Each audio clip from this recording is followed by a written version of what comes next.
Мен Айтолқын Есентайқызы, физика пәні мұғалімі, педагог зерттеуші, Семей қаласы бойынша ОБТ экспертімін, және де 10-шы А сыныбының жетекшісімін. Ұстазы мықтының ұстанымы мықты демекші, мен оқушыларым үшін үздіксіз дамушы мұғалім қатарынан ұстаздарға арналған іс-шараларға белсене қатысамын.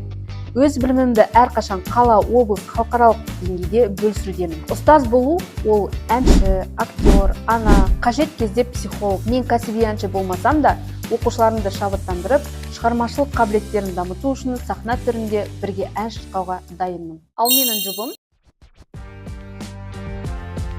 Мен Алибек Нұрали, номері 22 жалпы орта білім беретін мектеп-лицейінің 9-шы Б сыныбының белсенді оқушыларының бірімін. Қазіргі таңда қазақ күресімен айналысып жүргеніме 8 жылдан астам уақыт болды. Ұлттық спортында әлемдік деңгейге шығаруға үлесімді қосудамын. Жақында Өскемен қаласында өткен Қазақстан чемпионатында алтын жүлдені иеленіп, Қазақстан чемпионы болдым.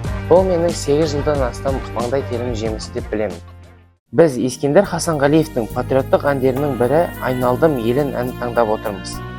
Біздің осы әнді таңдап отырған себебіміз, бұл өлең өз туған жерімізге деген сағыныш пен құрметті білдіреді, және тыңдармандарымызға бұл сезімді жеткізе аламыз деген сенімдеміз. Алдарыңызда бүгінгі кешіміздің ең ерекше, ең талантты жұбы Айтолқын Есентайқызы мен Алибек Нұралиді қарсы алыңыздар.